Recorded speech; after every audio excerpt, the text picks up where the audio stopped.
Paz do Senhor, irmãos.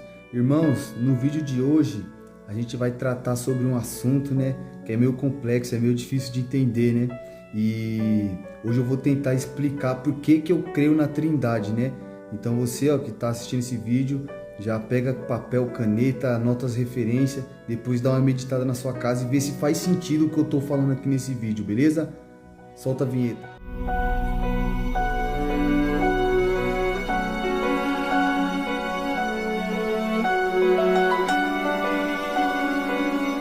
Pessoal, às vezes parece que não tem muito sentido, Às vezes parece que não faz sentido nenhum a gente falar que acredita num único Deus, mas quando a gente vai falar desse único Deus, a gente acaba falando de três pessoas, a gente acaba falando de três, Às vezes não faz sentido nenhum, E a Bíblia vem dizendo, que existe um único Deus. Existe um único Deus. Então, por conta disso, muitos acreditam que esse único Deus forma o Pai, o Filho e o Espírito Santo, sendo a única pessoa, sendo o mesmo, sabe? O mesmo sendo o Pai, o Filho e o Espírito Santo. Algumas pessoas acham que o Pai é distinto do Filho, mas o Pai é o próprio Espírito Santo. Já é mais complexo ainda. Então hoje, meus irmãos, hoje eu vou tentar explicar por que eu creio na Trindade. O Senhor nosso Deus é o único Senhor. Irmãos, lembrando que a Bíblia, o Antigo Testamento foi escrito em hebraico e o Novo Testamento foi escrito em grego, viu?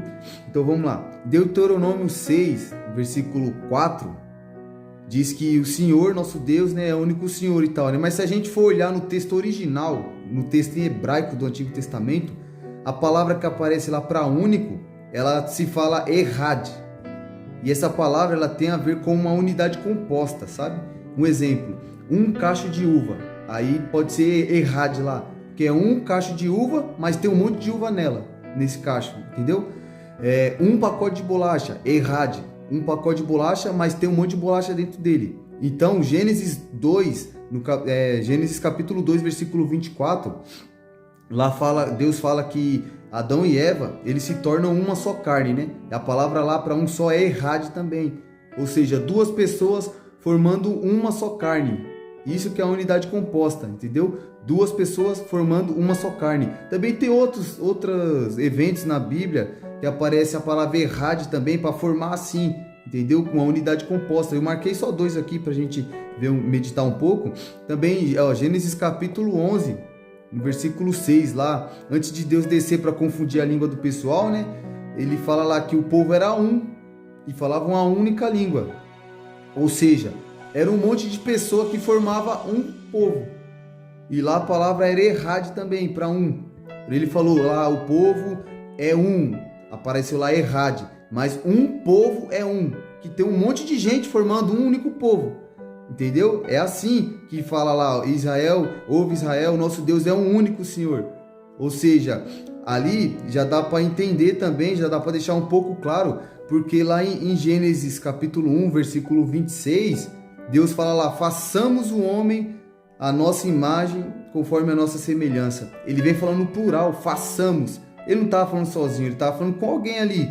Porque não tem lógica ele falar façamos e está falando com ele mesmo. Ele estava falando ali, façamos. E ali aparece também no plural. Aparece também errado, entendeu? Ou seja, Jesus também, ele fala lá em João capítulo 17, no versículo 20 ao 22. Lá ele fala também, para que ele está orando ao Pai. Aí ele fala assim, Pai, rogo para que eles sejam um como eu sou um contigo. Ele está pedindo para o Pai para que a igreja seja uma só, como ele é com o Pai. Então, tipo assim, a igreja não é uma única pessoa. A igreja tem um monte de pessoas formando um corpo, que é a igreja. Entendeu? Então, do mesmo jeito que a igreja é uma, formado pelo monte de gente, da mesma maneira é Deus. Ele é uma unidade, formado por mais de uma pessoa. Porque senão não faz sentido se ele falar façamos o homem. Peraí, façamos, se ele está falando façamos, ele está falando com outra pessoa. Entendeu? Então, já que a gente entendeu que Deus ele é uma unidade, já que ele entendeu que Deus é uma unidade, vamos ver qual é as pessoas que faz parte dessa unidade. Vamos ver qual é as pessoas que faz parte dessa divindade. Pai, o Filho e o Espírito Santo, né? Irmãos, no Antigo Testamento, o Espírito Santo ele aparece sendo chamado de Espírito do Senhor, sabe? Muitos entendem que ele é apenas uma força ou um poder, né? Porque quando fala assim, Espírito do Senhor e tal, não tira de mim o seu Espírito, então o pessoal acha que é apenas uma força, sabe? Mas já eu vou provar que, vou tentar provar, né? Vou provar que ele é uma pessoa também, né? Então, irmãos, vamos lá. Em Gênesis capítulo 18, vou colocar o versículo aqui, Gênesis capítulo 18, lá diz que o Senhor, e lá quando fala o Senhor, né, aparece o nome sagrado de Deus, né? Aparece o tetagrama, que é o nome sagrado dele, que os judeus não pronunciam. Lá vai falar que ele apareceu para Abraão, ele comeu lá com Abraão. E lá em Isaías capítulo 6 também, Isaías capítulo 6, o Isaías também vai falar que viu o Senhor. Ele fala que viu o Senhor sentado no trono dele. Ele fala, eis que eu vi o Senhor sentado em seu trono e tal. Ele falou que viu o Senhor. E lá também é o nome sagrado que aparece. Ou seja, ele viu Deus. Ele viu Deus. Abraão viu Deus, conversou frente a frente com ele. Ele até comeu junto com Abraão. Abraão também viu Deus. Mas, se a gente for ler Êxodo 33, no versículo 20, Êxodo 33, versículo 20, lá o Senhor também, ele diz que nenhum homem pode ver ele e continuar vivo. Ele fala, nenhum homem pode ver minha face e viver. Ele fala que nenhum homem pode ver ele e continuar vivo, né?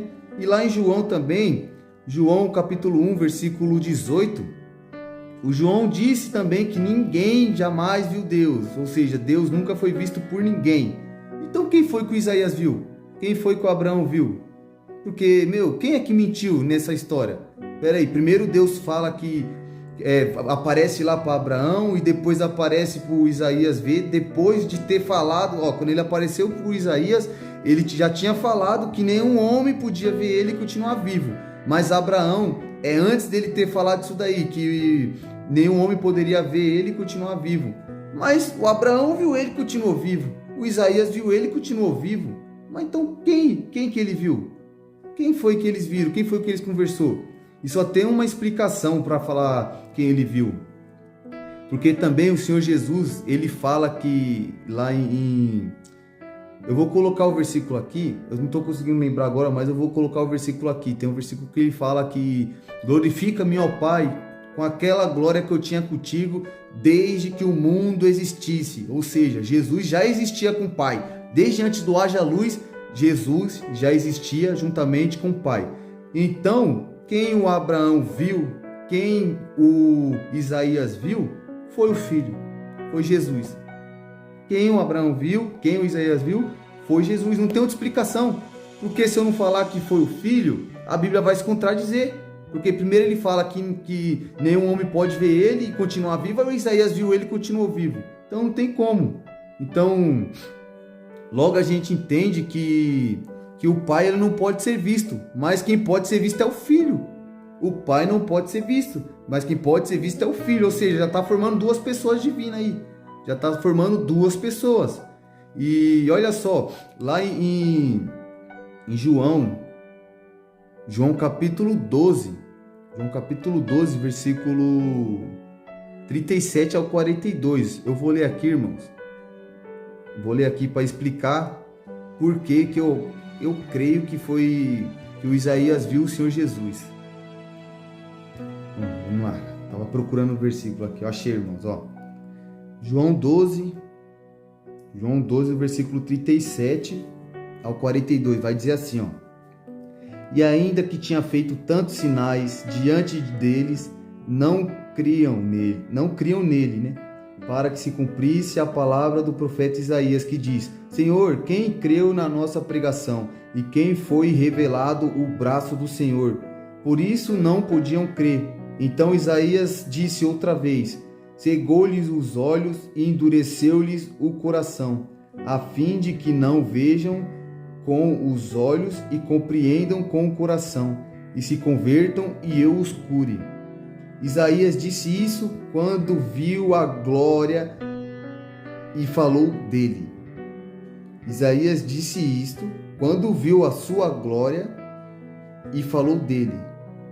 Contudo, até muitos dos principais creram nele, mas não o confessaram por causa dos fariseus, para não serem expulsos das sinagogas. Olha só. O Isaías disse aquilo porque viu a glória dele. E a glória de quem que ele está falando ali? A glória de quem? Porque continuando o texto, no versículo 42, vai falar que muitos creram nele também, muitos creram nele, mas não o confessaram por causa que amavam a glória dos homens, para que eles não fossem expulsos das sinagogas. Ou seja, está falando de Jesus ali. O Isaías viu a glória dele e depois aqueles pessoal creram nele, mas não quiseram confessar ele. Então, ali, quem estava sentado no trono era o Senhor Jesus. Ali o João afirma que o Isaías ele viu a glória do Senhor Jesus. Agora que está resolvido também o assunto do Filho, vamos para o Espírito Santo, porque já apareceu duas pessoas divinas. Já apareceu duas pessoas divinas, viu? Vamos para o Espírito Santo agora. O Espírito Santo é uma pessoa e divina. Vamos lá, né? O que significa pessoa, né? Se a gente for pesquisar a palavra pessoa, vai aparecer o significado assim, ó: ser humano, criatura, indivíduo notável, personagem, caráter particular ou original que distingue alguém individualmente, né? Agora, o que define uma pessoa? Qual é as características de uma pessoa, né? É a pessoa ser racional, a pessoa ter a consciência, capacidade de agir, né? Uma capacidade de escolha, a pessoa escolhe amar, fica triste, sinceridade, né? É sincero, tem capacidade de escolher, de decidir, etc, etc, etc. Todo mundo que tem essa característica é um ser pessoal. Todo mundo que escolhe, que ama, que fica triste é pessoa, é um ser pessoal. E se a gente for olhar na Bíblia, o Espírito Santo tem essa característica. Essas são as características do Espírito Santo. Porque, em Efésios capítulo 4, versículo 30, vai falar que o Espírito Santo fica triste. Lá ele fala, não entristeça o Espírito Santo e tal. Ou seja, o Espírito Santo fica triste. Só pessoa pode ficar triste. E não uma força ativa, não um poder.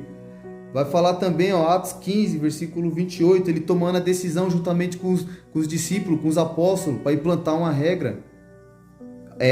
Atos capítulo 8 também, versículo 28 e 29, vai mostrar ele falando com Filipe, ele falando para Filipe falar com o eunuco, ou seja, uma força ativa vai falar com alguém, vai sair voz, vai falar. E também, Atos capítulo 13, no versículo 1 e 2, lá vai mostrar o Espírito Santo escolhendo. Só quem pode escolher é pessoa, é ser pessoal que pode escolher, que pode tomar uma escolha. Que nem um exemplo, os anjos também é seres pessoal, eles são espíritos, mas são seres pessoal. O diabo, ele escolheu romper com Deus, então ele é ser pessoal. Lá em Atos vai falar que o Espírito Santo falou para separar o Paulo e o Barnabé para a obra que ele tinha com eles. Ou seja, ele estava escolhendo ali. Isso é característica de pessoa. E também o Espírito Santo, ele é como o Pai. Por isso que tem muitos que falam que o Espírito Santo é o próprio Pai. Por causa que o Espírito Santo, ele não tem corpo igual o Senhor Jesus. Ele é igual o Pai, ele é Espírito, ele não tem corpo. Mas eu sei que o Espírito Santo não é o Pai, porque quem fala isso é o próprio Senhor Jesus. Lá em João capítulo 14, o versículo 16, o Senhor Jesus diz que vai ao Pai e vai rogar que Ele mande o outro Consolador. Jesus fala que Ele vai pedir para mandar o outro Consolador. E se a gente for ver no texto original, a palavra que aparece lá é allos. Eu não sei se a pronúncia é certa, mas aparece essa palavra lá, irmãos. E essa palavra também tem a ver com outro da mesma espécie, outro do mesmo jeito, da mesma natureza. E o exemplo, irmãos, que eu marquei aqui, essa palavra aparece em outros textos bíblicos. Que nem tem um exemplo que o Senhor Jesus fala da face, da outra face. Então a palavra que aparece lá para a outra face é halos, ou seja, ele está falando para dar outra face do rosto. O mesmo rosto, só que é outra face. A mesma divindade, mas é outra pessoa, entendeu? E também tem um exemplo que aparece essa palavra também em grego, quando o Senhor Jesus cura a mão. Aí fala lá que cura a mão daquele homem da mão mirrada. Eu vou colocar o versículo aqui também. Quando fala que ele curou a outra mão, aí fala lá que a mão ficou sã igual a outra. Ou seja, duas mãos, só que uma é a mão direita e outra é a mão esquerda. Entendeu? Duas mãos, duas naturezas igual, porque as mãos são iguais, mas uma é a direita e a outra é a esquerda.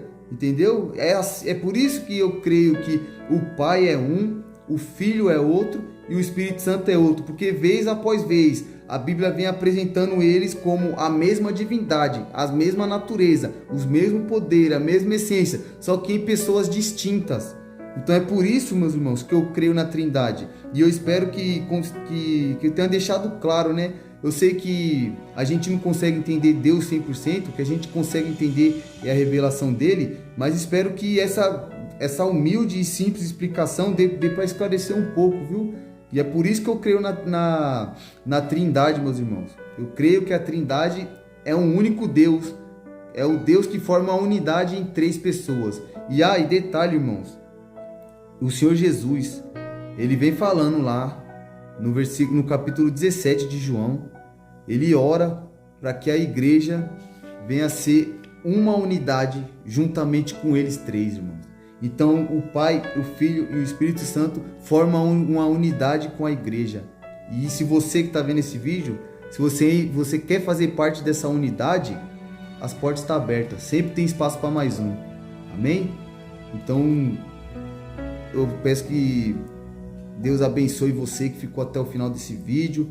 Peço que compartilhe, para se esclareceu a sua mente, né? Eu peço que você compartilhe, porque tem muitas outras pessoas que têm dúvida também sobre a Trindade, porque como eu falei no começo do vídeo, né? Até parece que é uma loucura, né? Como assim você acredita em um Deus, mas é três? Como assim? Não, é um único Deus que forma uma unidade em três pessoas. Amém? E mande para alguém que esteja confuso, para que possa esclarecer também a mente deles. Amém, meus irmãos?